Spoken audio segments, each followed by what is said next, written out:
Melek Powergen et Africa 50, objectif, renforcer durablement les capacités nationales de production d'énergie afin de répondre à la demande croissante en électricité.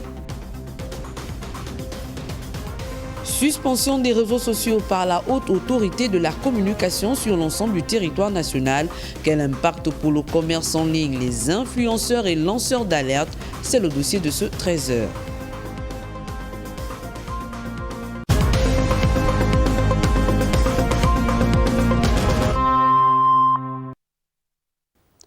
Merci de nous rejoindre sur Gabon Première. Bonjour et bienvenue à tous. En ouverture de ce 13h, direction le palais du bord de mer où le président de la République, Brice Clotaire Oligui Nguema, a reçu en audience les entreprises Wartila Melek Powergen et Africa 50 dans le cadre de la réalisation d'un projet d'envergure dans le domaine énergétique. On en sait plus avec la communication présidentielle. L'amélioration du réseau électrique dans notre pays continue de préoccuper les plus hautes autorités qui ne ménagent aucun effort pour multiplier les solutions en vue de soulager la population. C'est à nouveau l'intérêt de la visite au Palais Rénovation des entreprises Wartila Melek Powergen ainsi que Africa 50. Une séance de travail au cours de laquelle ces entreprises mobilisées sur un projet majeur dans le domaine énergétique ont réaffirmé leur engagement à œuvrer aux côtés des autorités gabonaises pour soulager les besoins en électricité dans notre pays d'ici 2028. Nous sommes présents au Gabon depuis plus de 20 ans avec 50 mégawatts installés dans le pays. Donc c'est un partenariat de long terme pour Wartila. Et l'audience présidentielle aujourd'hui était prévue pour discuter d'un nouveau projet, le projet Orinco de 125 mégawatts à Libreville, développé avec nos partenaires GPC, Melek Powergen et Africa 50. Ce projet est prêt à démarrer la construction. Nous avions besoin aujourd'hui de discuter de la garantie de paiement avec le gouvernement gabonais. Projet majeur estimé à plusieurs milliards de nos francs et qui, en plus d'apporter des solutions aux problèmes d'énergie, envisage la création d'emplois et bien d'autres débouchés positifs. Plus de 100 milliards d'investissements qui vont aller directement donc, dans la commune d'Ovendo. Il y aura beaucoup de création d'emplois liés à la construction de cet ouvrage. Et naturellement, une fois que cet ouvrage va être réalisé, voilà, on peut s'attendre à vraiment une amélioration donc, des conditions de vie de la population gabonaise. Donc nous, on s'est associé avec Wartila. Wartila, c'est un géant fabricant de moteurs qui a plus de 70 gigawatts installés un peu partout dans le monde. Ils sont présents au Gabon depuis 1977. Donc c'est un partenaire stratégique avec lequel nous souhaitons continuer la collaboration à GPC, mais aussi au Gabon. Au cours de cette audience, le chef de l'État, Brice Clotaire Oligui Nguema, a réitéré sa volonté ferme de voir aboutir ce projet en vue d'améliorer significativement le quotidien des Gabonais déjà exaspérés par ce déficit en électricité, tout en donnant les garanties nécessaires de la partie gabonaise. Le chef de l'État, Brice Clotaire Oligui Nguema, a reçu également en audience Abdou Habari. Ce dernier est arrivé au terme de son mandat à la tête du bureau régional des Nations Unies pour l'Afrique centrale, UNOCA, basé à Libreville. Les détails de cette rencontre avec nos confrères de la communication présidentielle. Après 3 années et demie marquées par une intense activité diplomatique au Gabon et dans la sous-région, Abdou Habari a achevé sa mission. Nommé en août 2022, le diplomate nigérien à la tête de l'UNOCA aura accompagné une période charnière de l'histoire politique de notre pays, marquée par la transition institutionnelle et les perspectives d'un nouveau cycle républicain. À l'occasion de la fin de son mandat, il a été reçu par le chef de l'État, Brice Clotaire Oligui Nguema, pour faire le point sur sa mission couvrant la période d'août 2022 à février 2026, un bilan jugé positif au regard des points abordés. Je suis venu très sincèrement remercier le président de la République et à travers lui l'ensemble du peuple gabonais pour le soutien qui a été apporté au système des Nations Unies pendant mes 3 ans et demi de mandat. Je suis arrivé au Gabon en août 2022. J'ai trouvé un Gabon qui était dans un processus politique, une année préélectorale, et j'ai eu la chance également de voir depuis le 30 août comment est en train de se bâtir ce Gabon nouveau. Grâce à la maturité du peuple gabonais, grâce au leadership du président Oligui, Aujourd'hui, le Gabon est sorti de la transition politique. J'ai saisi cette occasion pour très sincèrement encore renouveler mes sentiments de gratitude au président de la République et l'encourager à poursuivre dans cette dynamique de construction d'un Gabon de paix, de stabilité et de prospérité. Durant son mandat, Abou Abari, représentant spécial du secrétaire général de l'ONU pour l'Afrique centrale et chef du Bureau régional des Nations Unies pour l'Afrique centrale UNOCA, aura œuvré pour le raffermissement des relations diplomatiques, au dialogue politique et à l'accompagnement des réformes engagées qui ont abouti à l'édification de la Ve République. Son départ intervient dans un contexte stratégique pour le Gabon. Le pays amorce une nouvelle étape de son évolution institutionnelle porteuse d'espoir et de défis pour l'avenir démocratique. Ce dernier a reçu un présent du chef de l'État gabonais en reconnaissance de son engagement en faveur du retour à l'ordre constitutionnel. Le vice-président de la République, Alexandre Barrot-Chambrier, a accordé une audience au nouvel ambassadeur extraordinaire et plénipotentiaire du Japon au Gabon. Cette première rencontre officielle a permis aux deux personnalités d'échanger autour des axes majeurs de la coopération bilatérale entre Libreville et Tokyo. On retrouve Aline Maxime Dila, Éric Bellé, Fréjus Ameke Kenza. L'audience accordée par le vice-président de la République à son Excellence Ando Osho, ambassadeur extraordinaire et plénipotentiaire du Japon au Gabon, a été l'occasion de revisiter les solides liens de coopération unissant Libreville et Tokyo. Les échanges ont notamment porté sur plusieurs axes prioritaires de collaboration, en particulier dans les domaines du développement économique, du soutien aux projets structurants et du transfert d'expertise. Les premiers jours ici Libreville, j'ai eu un échange sur la potentialité du renforcement de nos relations bilatérales, surtout dans le domaine de l'économie, et en promouvoyant la possibilité d'investissements directs du secteur privé japonais ici au Gabon. La question des investissements japonais dans notre pays a occupé une place importante au cours des discussions traduisant la volonté commune des deux parties d'explorer de nouvelles opportunités de partenariat au service de la diversification de l'économie nationale et de la création de valeur. Cette entrevue réaffirme l'engagement partagé du Gabon et du Japon à consolider une coopération dynamique tournée vers l'avenir et porteuse de perspectives prometteuses pour les deux nations. De son côté, le vice-président du gouvernement, Herman Imongo, a présidé hier une séance de travail réunissant les membres de la commission tripartite mise en place par le gouvernement il y a quelques semaines. Au terme des échanges, il ressort que le chronogramme établi sera respecté conformément aux engagements pris vis-à-vis des partenaires sociaux du secteur éducation. Frédéric Yenda-Moukoula, Francis Ifunda, Peter Monfumbi, Alain Serge et Cette rencontre a permis aux membres du gouvernement de faire le point de situation sur les engagements pris par l'État lors des discussions avec les partenaires sociaux. Nous sommes engagés pour un cadrage budgétaire tout au long de l'année et chaque mois, les ratios indiqués par mois seront effectivement respectés par la direction de la SON. Les premiers bons de caisse seront effectifs dès le 24 du mois. Je peux rassurer la communauté éducative que ce sur quoi le gouvernement s'est engagé pour le mois de février seront effectivement respectés. D'autres cas feront l'objet d'un suivi mensuel jusqu'au traitement total de 4000 régularisations de situations administratives et de mise en solde des sortants écoles et bénévolats. Les ratios qui ont été indiqués seront effectifs pour le 25 février, aussi bien pour ceux qui doivent rentrer en pré-salaire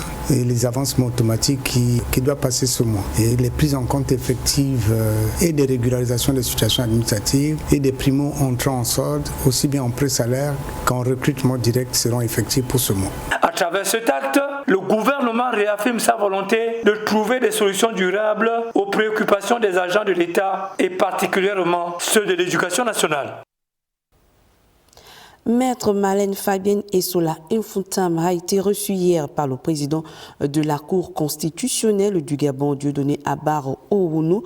Au cours des échanges, la juriste et actrice politique a salué le travail accompli par la haute juridiction durant la période de transition. Doris Kronskoulou, le compte rendu. Au palais de la Constitution, dans la salle Eugène Amogo, Maître Marlène Fabienne Essola Infuntam, juriste et actrice politique gabonaise, est reçue en audience par le président de la Cour constitutionnelle Dieudonné Abar Owono. Autrefois parmi les figures de l'opposition, elle salue le travail accompli par la haute juridiction durant la période de transition et exprime sa disposition à œuvrer pour la construction d'un Gabon nouveau. C'était l'occasion depuis la dernière élection présidentielle sur la transition de nous voir, de nous parler, l'occasion pour moi de présenter aussi mes vœux, l'occasion pour moi de revenir un peu en tant que fille du Gabon, en tant que celle qui a décidé aussi de s'engager en politique au-delà de tous les décors dans lesquels cela s'est déployé, et bien de revenir un peu dans ce contexte surtout de paix, de paix sociale, parce qu'il y a un temps pour tout, il y a eu un temps pour ces élections où chacun s'est déployé au mieux de ses frustrations, ses colères, son projet surtout. Et aujourd'hui, de dire que nous sommes tous Gabonais et nous avons la responsabilité de travailler ensemble pour l'intérêt supérieur de la nation et pour nos compatriotes. Et j'ai été très bien reçue. J'ai eu cette réceptivité de la part de la Cour constitutionnelle du Gabon, notamment de la part du président et de ses collaboratrices. Il y a un fait indéniable, c'est qu'on est tous Gabonais et qu'on se bat pour notre pays, le Gabon, on se bat pour l'état de droit et on fait tout pour que cela prospère. Le président de la Cour constitutionnelle, Dieudonné Abar Owono, a pour sa part rappelé la mission fondamentale du palais de la Constitution, dire le droit dans l'intérêt du peuple. Un engagement des juges constitutionnels que Marlène Fabienne Essola Infuntam affirme vouloir soutenir au service de l'état de droit et de l'intérêt national. Ouvrons à présent le dossier de ce 13h consacré à la suspension des réseaux sociaux sur l'ensemble du territoire national. Le ministre de la Communication et des Médias recevait quant à lui une délégation de la HAC, objectif faire la lumière sur la suspension des réseaux sociaux par la haute autorité de la communication suite aux nombreuses dérives numériques enregistrées. Patrick Simongoy, Terence Langa, Edi Sorel et Yakonda. Dans le prolongement de la décision de la haute autorité de la communication de suspendre les réseaux sociaux sur le territoire national gabonais jusqu'à nouvel ordre, suite aux dérives susceptibles d'engendrer des conflits sociaux, de déstabiliser les institutions, voire mettre en péril l'unité nationale, le ministre de la Communication et des Médias, Germain Biaoudjo, a reçu à son cabinet pour en parler une délégation des conseillers membres de la HAC, conduite par Roger Meban. Il ne s'agit pas de la coupure d'Internet, mais plutôt de la suspension à titre conservatoire des réseaux sociaux en attendant de refixer les règles du jeu et de rationaliser l'usage des réseaux sociaux dans notre pays. Le ministre de la Communication et des Médias a saisi cette opportunité pour marquer la solidarité du gouvernement envers la HAC, qui est un organe de l'État. En deuxième heure, le ministre Germain Biaoudjo s'est entretenu avec le vice-président UDB France, Firmin Nguema, venu féliciter le ministre Biaoudjo, également vice-président de l'UDB, pour sa nomination à la tête de ce département stratégique. Les deux vice-présidents de l'Union démocratique des bâtisseurs ont analysé ensemble l'actualité nationale avant de se féliciter de la bonne tenue de l'UDB France représentant la diaspora. Le parti est en train de s'implanter. Vous êtes sans ignorer que l'Union démocratique des bâtisseurs a largement remporté l'élection présidentielle du 12 avril 2025. Et les deux députés de la diaspora sont aussi membres de l'Union démocratique des bâtisseurs. Maintenant, il nous faut continuer de travailler, continuer de veiller à ce que les conditions de vie des compatriotes soient toujours prises en compte par le gouvernement. Les deux vice-présidents de l'Union démocratique des bâtisseurs, Firmin Nguema et Germain Biaodio, se sont séparés dans l'espoir de se retrouver sous peu. La décision de la Haute Autorité de la Communication de suspendre les réseaux sociaux au Gabon jusqu'à nouvel ordre suscite incompréhension et colère au sein de la population. Une reporter Bienvenue Nelkem et Andy Mitsa ont recueilli quelques avis. Regardons.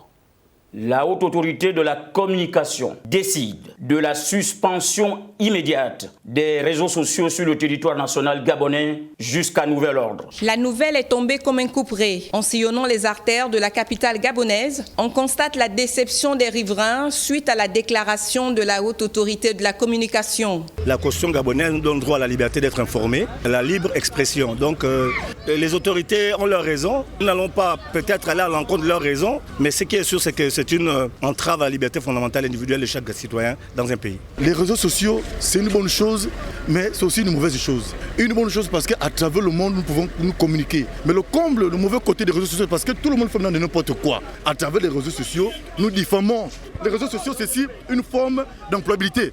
Et les gens vivent à base des réseaux sociaux. Mais on coupe ça. Ça veut dire que les jeunes retournent encore au chômage. Moi, je ne suis pas fier de ce qu'ils veulent faire. Les familles estiment que la communication rapide avec leur progéniture qui étudie à l'étranger deviendra difficile. Ça ne m'arrange pas du tout. Il faut mettre des enfants qui apprennent au Cameroun.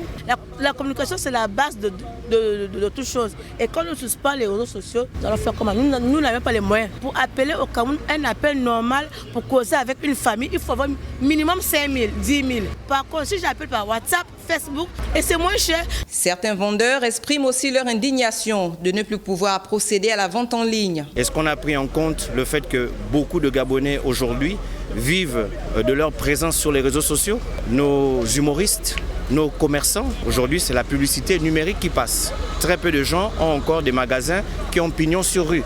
J'ai constaté que depuis 9h ou 10h, on a coupé Facebook, on a coupé TikTok, on a coupé YouTube, qui sont justement les organes utilisés pour véhiculer les publicités. Je trouve normal qu'un État veuille réguler la manière dont la population communique. Mais la suspension définitive ou à durée indéterminée, sans explication et sans mesure de préparation de la population, je trouve que c'est mal fait. En ce moment, c'est à travers des réseaux qu'on reçu déjà avoir des boulots. Si on supprime des réseaux, c'est comme si on avait directement enlevé le cœur de tout un chacun, en fait, la vie des gens, quoi.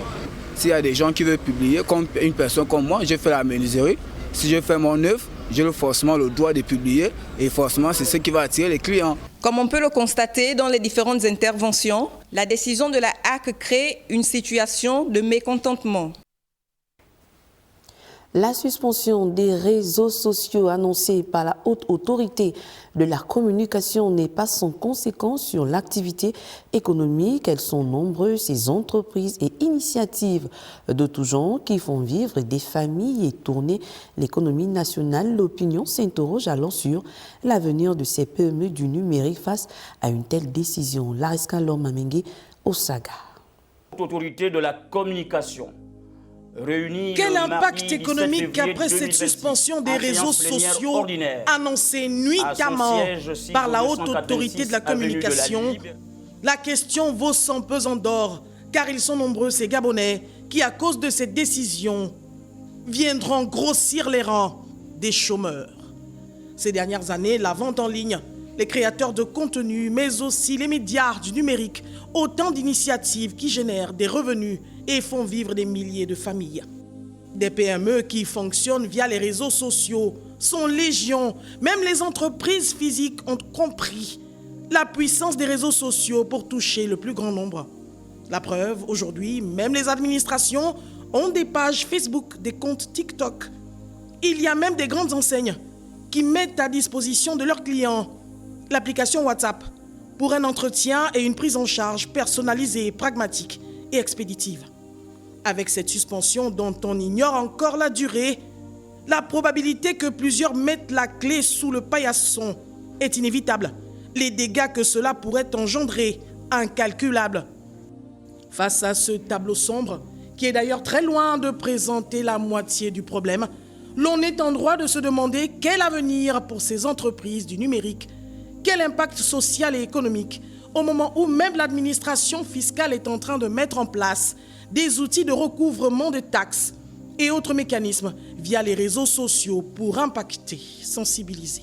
Tout en reconnaissant et fustigeant l'utilisation inappropriée des réseaux sociaux par des individus qui sont généralement très loin de mesurer le caractère nuisible de leurs actions, une partie de l'opinion se demande si cette mesure n'est pas un peu trop fort de café. N'existe-t-il pas des moyens d'encadrer au mieux l'utilisation de ces plateformes numériques sans mettre en péril des emplois, fragiliser des initiatives qui apportent et qui participent à l'attractivité de notre économie? En tout cas pour l'heure, le vin est tiré, il faut le boire. Les réseaux sociaux sont devenus des plateformes essentielles pour l'expression citoyenne en incarnant la liberté d'expression. Ils offrent à chacun une voix.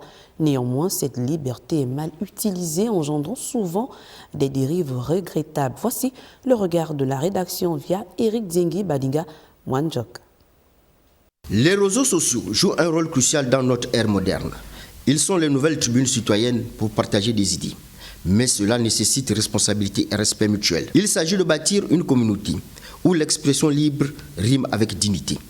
Les réseaux sociaux deviennent l'opium du peuple. Bien qu'ils permettent de diffuser des idées et d'encourager le dialogue, ils sont aussi le taureau d'abus variés. Il y a une overdose d'informations. Trop de mensonges peut conduire à la désinformation. La facilité de publication incite certains à attaquer sans fondement. Des propos injurieux ou violents surfent sur cette vague de liberté. Les réseaux sociaux ne doivent pas être le prétexte pour fouler au pied la dignité des individus. Certains négligent ce principe essentiel. Un débat constructif nécessite respect et courtoisie, même en cas de divergence d'opinion. La Haute Autorité de la Communication a décidé de la suspension des réseaux sociaux suite à plusieurs dérives constatées, un prétexte pour notre rédaction de revenir sur la notion de liberté d'expression, droit fondamental pour tous citoyens et le libertinage numérique. Le récit de Esmine Kayumba. On regarde.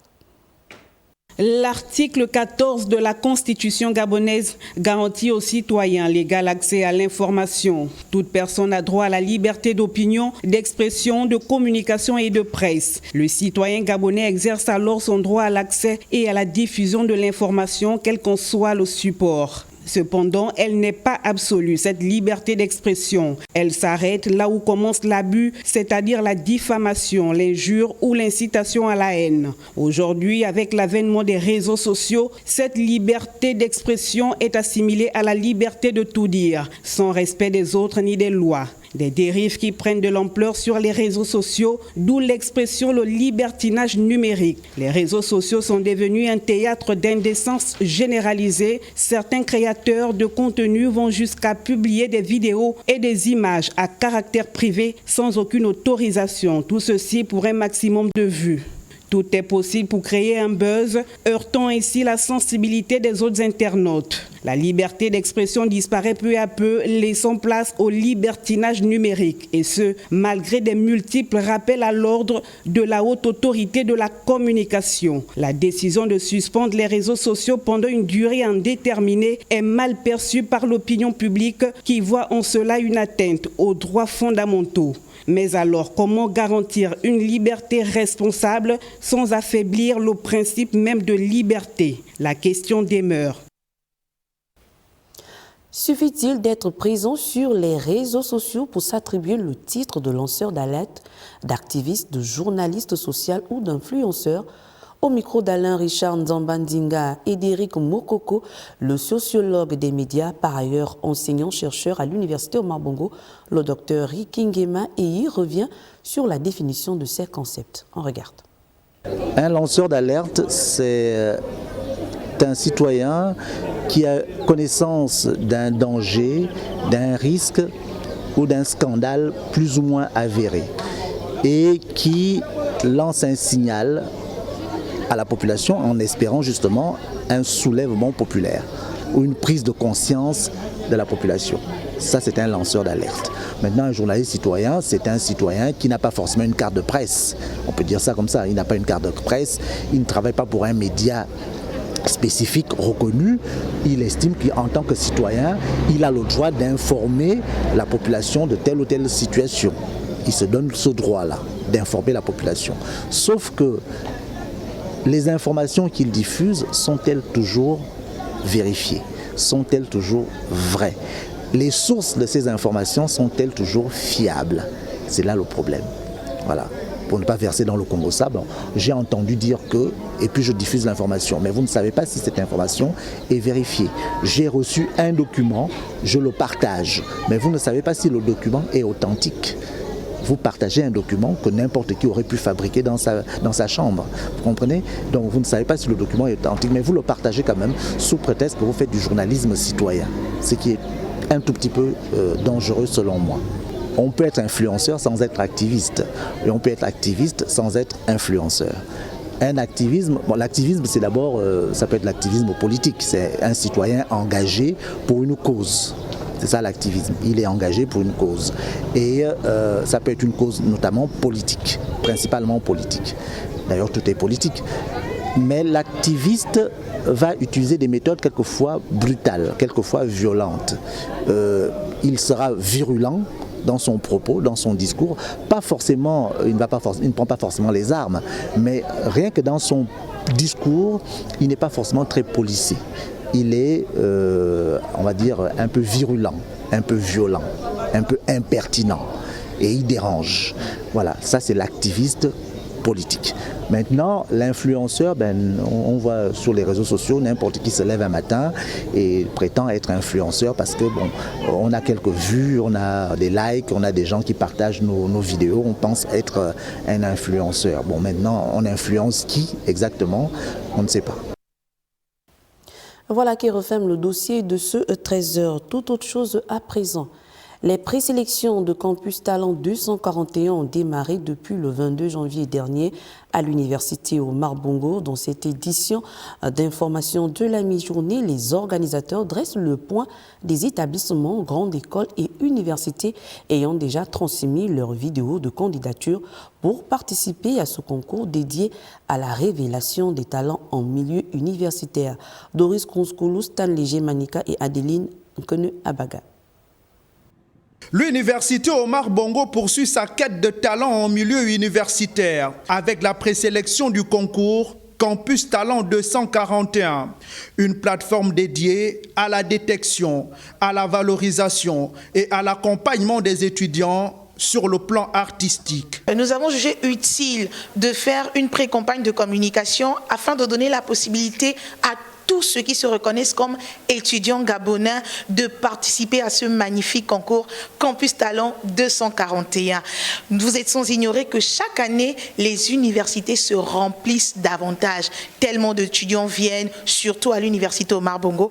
Et cette année, c'est l'occasion qui vous est donnée de participer à ce concours. Un mois après le lancement de notre pré-campagne de communication, nous pouvons dire que nous sommes satisfaits des premiers résultats. Le nombre d'établissements qui ont marqué leur intérêt pour ce concours, nous avons en ce moment 12 établissements. Depuis le lancement de cette édition, plusieurs établissements, grandes écoles et universités ne se sont pas encore mobilisés. Nous sommes encore insatisfaits parce que tous les départements ne se sentent pas encore concernés. Alors nous invitons tous les départements de l'université Omar Bongo et toutes les écoles du Gabon à bien vouloir participer. Depuis le 22 janvier dernier, les étudiants désireux de participer au concours Campus Talent 241 sont invités à transmettre une vidéo d'1 minute présentant leur talent.